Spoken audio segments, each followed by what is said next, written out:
Bollywood silver screen presenting your highness. इस कहानी की शुरुआत में घने जंगल में एक जादूगर को दिखाया जाता है जो अपने साथियों के साथ होता है।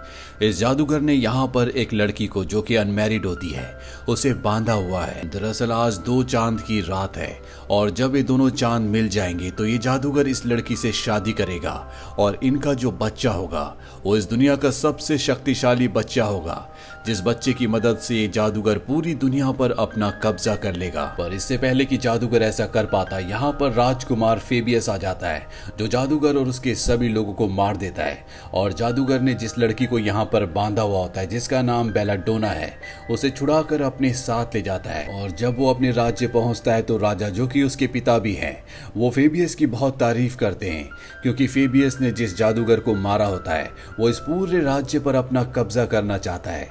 दरअसल फेबियस को राजा और पूरी प्रजा बहुत पसंद करती है, पर फेबियस के भाई थेडियस को कोई पसंद नहीं करता। सब उसे आलसी, मूर्ख और नालायक समझते हैं। अब बेलाडोना जिसे फेबियस जादूगर के चुंगल से छुड़ाकर लाया होता है बहुत सुंदर होती है, इसीलिए फेबियस तय करता है कि वो उससे शादी करेगा। रात को सबके सब खाने की टेबल पर होते हैं और वहां पर थेडियस भी होता है जो कि बहुत ज्यादा उदास होता है। फेबियस अपने भाई से कहता है कि तुम जो चाहे वो कर सकते हो, हम दोनों एक ही पिता का खून है, जो खूबियां मेरे अंदर हैं वो तुम्हारे अंदर भी। दरअसल फेबियस अपने भाई को पसंद करता है। अब अगले दिन दिखाया जाता है कि थेडियस अपने एक योद्धा की जिसका नाम आयरन हैंड है, क्योंकि उसका एक हाथ नकली होता है जो कि लोहे का है, वो अपने साथी से कह रहा होता है कि थेडियस एक बेवकूफ है और वो राजा बनने के लायक नहीं है। थेडियस इस बात को सुन लेता, उसे बहुत बुरा लगता है, इसीलिए वो राजमहल से चला जाता है। अब यहाँ पर थेडियस के भाई फेबियस की शादी होती है और यहाँ पर थेडियस नहीं होता। वो अपने भाई का बहुत इंतजार करता है लेकिन थेडियस यहाँ पर नहीं आता। पर इससे पहले कि शादी की रस्म पूरी होती यहाँ पर जादूगर आ जाता है जो अब भी जिंदा होता है और वो इनके ऊपर हमला करके एक बार फिर से बेलाडोना को यहाँ से लेकर निकल जाता है, क्योंकि वो अपनी रस्म को पूरा करना चाहता है जो उस रात को होगी जब 2 चांद एक साथ मिलेंगे। राजा का बेटा थेडियस भी यहाँ पर आ चुका होता है। राजा थेडियस से कहता है कि मैंने तुम्हें पिछली बार जो काम दिया था तुम उसे पूरा नहीं कर पाए और अब तुम्हें बेलाडोना को छुड़ाकर लाना होगा, और अगर तुमने ऐसा नहीं किया तो तुम्हें राज्य से निकाल दिया जाएगा। थेडियस अपने एक दोस्त के साथ यहाँ से बेलाडोना को बचाने के लिए निकल पड़ता है। उसके साथ फेबियस और उसकी सेना यानी कि उसके योद्धा भी होते हैं। ये सब के सब सबसे पहले एक ओरेकल के पास जाते हैं। ओरेकल वो होते हैं जो दूर दृष्टि रखते हैं, जो भविष्य बताते हैं। और ओरेकल इन दोनों भाई को बताती है कि आने वाले वक्त में जब 2 चांद की रात होगी, उस रात को अगर बेलाडोना से उस जादूगर ने शादी कर ली तो वो तुम्हारे राज्य पर बहुत आसानी से कब्जा कर लेगा। और अगर तुम्हें इस मुसीबत से बचना है, जादूगर को हमेशा के लिए मारना है, तो तुम्हें एक खास तलवार की जरूरत है जो एक यूनिकॉर्न के सींग से बनी हुई है। लेकिन उस तलवार को हासिल करना इतना आसान नहीं है, क्योंकि वो एक बहुत ही खतरनाक जगह पर है जो यहाँ से बहुत दूर है। और इसके बाद ओरेकल उन दोनों भाइयों को एक जादुई कंपास देती है और कहती है कि इस कंपास की मदद से तुम उस यूनिकॉर्न के सींग से बनी तलवार तक पहुंच सकते हो। और अब इस सब के सब उस कंपास की मदद से आगे बढ़ना शुरू कर देते हैं। बहुत दूर चलने के बाद ये रास्ते में एक जगह अपना कैंप लगाते हैं। अब यहाँ पर फेबियस की सेना में उसके आदमियों में एक आदमी ऐसा होता है जो यहाँ से चुपके से एकांत में जाता है और कुछ मंत्रों को पढ़ता है। और जैसे वो मंत्रों को पढ़ता है तो वहां पर जादूगर का चेहरा उभर जाता है और यहाँ पर हमें पता चलता है कि ये जादूगर के लिए काम करता है। ये जादूगर को फेबियस और थेडियस का पूरा प्लान बता देता है। जादूगर उसे कहता है कि फेबियस को जल्द से जल्द मुझ तक ले आओ ताकि मैं उसी के सामने उसकी होने वाली पत्नी से शादी करूं और वो ये सब अपनी आंखों से देखे। यहाँ पर थेडियस के साथ जो उसका दोस्त आया होता है वो ये सब कुछ देख लेता है। वो थेडियस और फेबियस के पास जाकर उन दोनों भाइयों को सब कुछ बता देता है। अभी दोनों के दोनों उस बूढ़े आदमी के पास आते हैं। फेबियस उससे पूछता है क्या ये सच है कि तुम जादूगर के लिए काम करते हो? वो बूढ़ा आदमी कहता है कि हाँ, वो मेरा मास्टर है। इसके बाद वो अपने अंदर से कुछ अजीब सी चीज निकालता है और जब वो उन दोनों चीजों को टकराता है तो यहाँ पर रोशनी होती है जिससे तीनों डिस्ट्रैक्ट हो जाते हैं। बूढ़ा आदमी यहाँ से भागने लगता है लेकिन थेडियस के साथ जो उसका दोस्त आया होता है वो उस बूढ़े आदमी को पकड़ लेता है और ये अब उस बूढ़े आदमी को कैंप में ले आते हैं, जहाँ पर ये उस बूढ़े आदमी को आयरन हैंड के हवाले कर देते हैं जो कि फेबियस का एक योद्धा है। लेकिन यहाँ पर इन्हें पता चलता है कि आयरन हैंड भी जादूगर के साथ मिला हुआ है। आयरन हैंड इन्हें बताता है कि जादूगर ने मुझे ऑर्डर दिए हैं कि मैं सबको मारकर फेबियस को उस तक पहुंचा दूं। अब इन्हें पता चल चुका है कि उसके बहुत सारे लोग जादूगर से मिले हुए हैं। आयरन हैंड इनके ऊपर हमला करवाता है, लेकिन किसी तरह से यहाँ से फेबियस, थेडियस और थेडियस के साथ जो उसका दोस्त आया होता है, ये तीनों के तीनों भागने में कामयाब हो जाते हैं। ये बहुत ज्यादा थक जाते हैं, इसीलिए जंगल में जाकर एक जगह बैठ जाते हैं, जहां पर फेबियस अपने जादुई क्रो को कहता है कि जाओ और मेरे पिता को यानी कि राजा को संदेश दो कि आयरन हैंड ने हमारे साथ धोखा किया है। जल्द से जल्द वो यहाँ पर सेना भेजें ताकि हमें मदद मिल सके। क्रो संदेश लेके राजा की तरफ उड़ जाता है और अब ये तीनों के तीनों यहाँ से आगे बढ़ना शुरू करते हैं और तभी जंगल में रहने वाले आदिवासी इन सब को पकड़ लेते हैं। वो इन्हें अपने कबीले में ले जाते हैं, जहां पर इन तीनों को एक बहुत बड़े 5 मुंह वाले ड्रैगन के सामने छोड़ दिया जाता है। वो ड्रैगन बहुत ज्यादा खतरनाक होता है। ये तीनों उससे बचने की कोशिश करते हैं, लेकिन फिर भी वो 5 मुंह वाला ड्रैगन फेबियस को काट लेता है। और इससे पहले कि उसके शरीर में जहर फैलता, थेडियस अपने दोस्त को कहता है कि तुम उसका जहर चूस लो, और उसका दोस्त ऐसे ही करता है।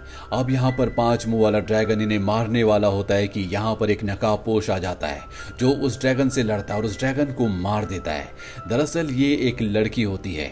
इस कबीले के सरदार ने इस लड़की के पिता को मार दिया होता है, इसीलिए वो यहाँ पर कबीले के सरदार से बदला लेने के लिए आई है। वो भाला मारकर कबीले के सरदार को मार देती है और इसके बाद ये चारों के चारों यहाँ से निकल पड़ते हैं। जहाँ रास्ते में इन्हें पता चलता है कि इजाबेल, जिस लड़की ने इन्हें कबीले वालों से बचाया था, वो भी जादूगर से बदला लेना चाहती है। दरअसल जादूगर ने उसके भाई को मार दिया था, यानी कि अब इन सब की एक ही मंजिल है और वो है जादूगर को खत्म करना। रात को दिखाया जाता है जहां पर थेडियस और इजाबेल एक दूसरे के सामने बैठे होते हैं। थेडियस कहीं ना कहीं इजाबेल को अब पसंद करने लगा है, इसीलिए बहुत देर तक ये बातें करते हैं और बातों ही बातों में इजाबेल को थेडियस वो कंपस दिखा देता है जो ओरेकल ने उसे दिया था, जिस कंपस की मदद से वो तलवार तक पहुंच सकते हैं। अब अगली सुबह दिखाया जाता है जहां पर फेबियस अपने भाई थेडियस के पास आता है। वो उसे उठाता है और देखता है कि उसके गले में कंपस नहीं है। इन्हें पहले कुछ भी समझ में नहीं आता और जब ये इजाबेल को अपने आसपास नहीं पाते तो ये समझ जाते हैं कि इजाबेल उस कंपस को लेकर यहाँ से निकल चुकी है। फेबियस को अपने भाई थेडियस की बेवकूफी पर गुस्सा आता है, लेकिन अब वो कुछ भी नहीं कर सकते। ये तीनों के तीनों अब बिना कंपस के आगे बढ़ना शुरू कर देते हैं और बड़ी बड़ी चट्टानों और पहाड़ियों से होते हुए ये उस जगह तक पहुंच जाते हैं जहां पर इन्हें तलवार मिलेगी। फेबियस अपने भाई को और अपने भाई के दोस्त को कहता है कि तुम यहीं पर रुको, मैं अकेला ही तलवार लेने के लिए जाता हूं। और जब वो आगे जाता है तो वहां पर आयरन हैंड और उसके लोग उसे मिल जाते हैं जो फेबियस पर हमला कर देते हैं। वहीं दूसरी तरफ थेडियस और उसके दोस्त को दिखाया जाता है जो एक बार में जाते हैं जहां पर उन्हें इजाबेल मिल जाती है। थेडियस उससे कहता है कि मुझे कंपास दे दो, लेकिन वो साफ साफ मना कर देती है। और जब थेडियस उसके ऊपर हमला करता है तो इजाबेल, जो कि एक बहुत ही खतरनाक योद्धा है, वो थेडियस को बहुत आसानी से हरा देती है। अब थेडियस और उसका दोस्त बाहर से बाहर आ जाते हैं। तभी थेडियस का दोस्त उसे कंपास दिखाता है और कहता है कि जब तुम इजाबेल से लड़ रहे थे तो मैंने कंपास उससे चुरा लिया था। ये दोनों कंपास को पाकर बहुत खुश होते हैं और तभी ये देखते हैं कि आयरन हैंड और उसके आदमी फेबियस को अपने साथ ले जा रहे हैं। ये दोनों के दोनों छुप जाते हैं क्योंकि ये उनका सामना नहीं कर सकते। अगली सुबह इन्हें कुछ भी समझ में नहीं आ रहा होता कि इन्हें क्या करना चाहिए और तभी इनके सामने इजाबेल आ जाती है। इजाबेल इनसे कंपास मांगती है और तब ये इजाबेल को बताते हैं कि फेबियस को आयरन हैंड और उसके लोग उठाकर ले गए हैं, उसकी जान खतरे में है। वो इनकी मदद करने के लिए तैयार हो जाती है, लेकिन सबसे पहले वो यूनिकॉर्न के सींग से बनी हुई तलवार को पाना चाहती है। इसीलिए कंपास की मदद से वो उस गुफा तक पहुंच जाती है जिसके अंदर वो तलवार है। वो गुफा के दरवाजे के बाहर कंपास को लगाती है, दरवाजा खुल जाता है और जब ये अंदर जाते हैं तो एक बहुत ही खतरनाक जानवर इन पर हमला कर देता है। ये सब के सब इधर उधर भागना शुरू कर देते हैं, ये सब अलग हो जाते हैं। थेडियस एक जगह पहुंच जाता है जहां पर वही तलवार होती है जो यूनिकॉर्न के सींग से बनी है, जिस तलवार को हासिल करने के लिए ये सब इतना दूर आए हैं। थेडियस उस तलवार को निकाल लेता है, लेकिन यहाँ पर इस तलवार की एक रक्षक होती है जिसकी बहुत सारी आंखें होती है। तलवार के निकलने से वो जाग जाती है। वो थेडियस को कहती है कि इस तलवार को सच्चा हीरो ही हासिल कर सकता है और यहाँ पर वो थेडियस को एक ऑप्शन देती है। वो कहती है कि तुम अपने राज्य वापस जा सकते हो क्योंकि अब तुम्हारा भाई बच नहीं सकता और उसकी मौत के बाद तुम ही राजा बनोगे, पूरी जिंदगी ऐश और आराम में जियोगे।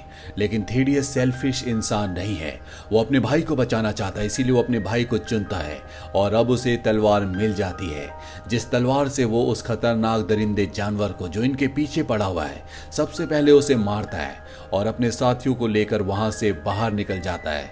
और अब यहीं पर एक बहुत खतरनाक योद्धा होता है।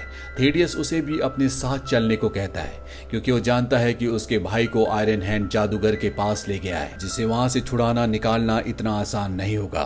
और आज दो चांद के मिलन की रात होती है, यानी कि आज रात जादूगर अपने उस काम को जो पिछली बार पूरा नहीं कर पाया था उसे पूरा करेगा और साथ ही उसके भाई को मार देगा। अब ये चारों के चारों लगातार आगे बढ़ते हुए उस जगह तक पहुंच जाते हैं जहां पर जादूगर ने फेबियस को और बेलाडोना को बंदी बनाकर रखा हुआ है। ये बड़ी चालाकी से उस जगह तक पहुंच जाते हैं जहां पर फेबियस को बांध कर रखा गया होता है। ये सबसे पहले फेबियस को आजाद करते हैं और इसके बाद थेडियस अपने भाई को उस तलवार को दे देता है जो यूनिकॉर्न की सींग से बनी हुई है। फेबियस उस तलवार से जादूगर का सामना करता है।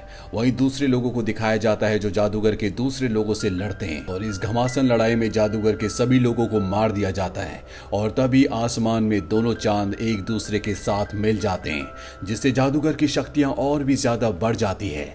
लेकिन ठीक उसी वक्त फेबियस यूनिकॉर्न के सींग से बनी हुई मैजिकल तलवार से जादूगर का खात्मा कर देता है और इस तरह से जादूगर का अंत हो जाता है। अब ये बेलाडोना जिससे फेबियस शादी करना चाहता है उसे आजाद कर देते हैं, यानी कि ये इस जंग को जीत चुके हैं। अगली सुबह दिखाया जाता है कि इजाबेला यहाँ से जाना चाहती है, जिससे थेडियस बहुत ज्यादा दुखी होता है क्योंकि वो उसे प्यार करता है। इजाबेल जाने से पहले कहती है कि वो उसे हमेशा याद रखेगी और इसके बाद वो चली जाती है। फेबियस और थेडियस भी राज्य वापस आ जाते हैं जहां पर राजा अपने बेटे थेडियस की बहादुरी से, उसके कारनामों से बहुत खुश होता है। जहां पहले सब थेडियस का मजाक उड़ाया करते थे, आज सब उसकी जय जयकार कर रहे होते हैं। और इसके बाद फेबियस की और बेलाडोना की शादी हो जाती है। और एक रात को जब थेडियस अपने बेड पर लेटा होता है तभी उसे एहसास होता है कि उसके कमरे में कोई है और जब वो उठकर देखता है तो वहां पर होती है इजाबेल। इजाबेल उससे कहती है कि मैं तुम्हें कभी भूल नहीं पाई, मैं भी तुमसे प्यार करती हूँ, पर चाहकर भी मैं तुमसे शादी नहीं कर सकती। हम दोनों एक नहीं हो सकते क्योंकि एक जादूगरनी ने, एक विच ने मुझे श्राप दिया है जिसकी वजह से मैं कभी भी किसी के करीब नहीं जा सकती। और अगर मुझे किसी के करीब जाना है तो सबसे पहले मुझे उस विच को खत्म करना होगा। और वो थेडियस से कहती है क्यों ना तुम भी मेरे साथ चलो। थेडियस खुशी खुशी उस विच का खात्मा करने के लिए उसके साथ चलने के लिए तैयार हो जाता है, यानी कि अब ये अपने अगले सफर पर निकलने वाले हैं। इसी के साथ ये कहानी, ये फिल्म यहीं पर खत्म हो जाती है। ये फिल्म ईयर 2011 में रिलीज हुई थी। IMDb पर इसकी रेटिंग है 5.5। इस फिल्म का बजट था $50 मिलियन और बॉक्स ऑफिस पर इसने कमाई की थी $28 मिलियन की। उम्मीद करते हैं कि ये कहानी आपको पसंद आई होगी।